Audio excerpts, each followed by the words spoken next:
Kerala vision ന്യൂസിൽ ഇനി വാർത്താ നിമിഷം. വാർത്തകൾ തത്സമയം യൂട്യൂബിൽ കാണാൻ കേരള വിഷൻ ന്യൂസ് 24/7 സന്ദർശിക്കുക. ഫേസ്ബുക്കിലും ഇൻസ്റ്റാഗ്രാമിലും ട്വിറ്ററിലും ഞങ്ങളെ ഫോളോ ചെയ്യാം. പ്രധാന വാർത്തകൾ. റവന്യൂ കുടിശ്ശിക പിരിക്കുന്നതിൽ ധനവകുപ്പിന് ഗുരുതര വീഴ്ചയെന്ന് CAG റിപ്പോർട്ട്. പിരിക്കാനുള്ളത് 12 വകുപ്പുകളിലായി 7,100 കോടി രൂപ. തെറ്റായ നികുതി നിരക്ക് ചുമത്തിയതിൽ നഷ്ടം 18.57 കോടി രൂപ. പുറത്തു വന്നിരിക്കുന്നത് 5 വർഷത്തെ കണക്ക്. ഇന്ധന സെസ്സിൽ നിയമസഭയ്ക്കകത്തും പുറത്തും പ്രതിഷേധം. പ്രതിപക്ഷം നടുത്തളത്തിലിറങ്ങി പ്രതിഷേധിച്ചു. നിയമസഭയ്ക്കകത്തും പുറത്തും കാൽനട പ്രതിഷേധം. നികുതി പിരിവിൽ ദയനീയമാം വിധം സർക്കാർ പരാജയപ്പെട്ടെന്ന് പ്രതിപക്ഷം.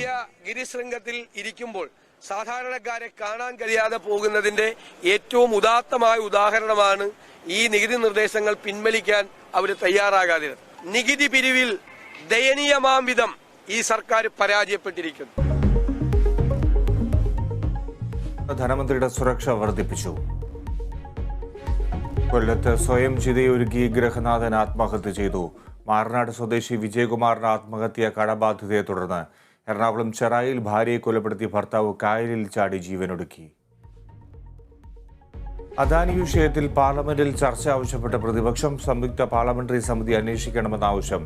മോദി അദാനി ബന്ധം സംബന്ധിച്ച മല്ലികാർജ്ജുൻ ഖാർഗെയുടെ പരാമർശം സഭാരേഖകളിൽ നിന്ന് നീക്കി. രാഷ്ട്രപതിയുടെ നയപ്രഖ്യാപനത്തിന് രാജ്യസഭയിൽ പ്രധാനമന്ത്രിയുടെ മറുപടി ഇന്ന്. തുർക്കിയിലും സിറിയയും ഭൂകമ്പത്തിൽ മരിച്ചവരുടെ എണ്ണം 15,000 കടന്നു. രക്ഷാപ്രവർത്തനം തുടരുന്നു. കാണാതായ ഇന്ത്യക്കാരനായി തെരച്ചിൽ തുടരുന്നു. കുടുങ്ങിക്കിടക്കുന്ന 10 ഇന്ത്യക്കാർ സുരക്ഷിതരെന്ന് വിദേശകാര്യ മന്ത്രാലയം.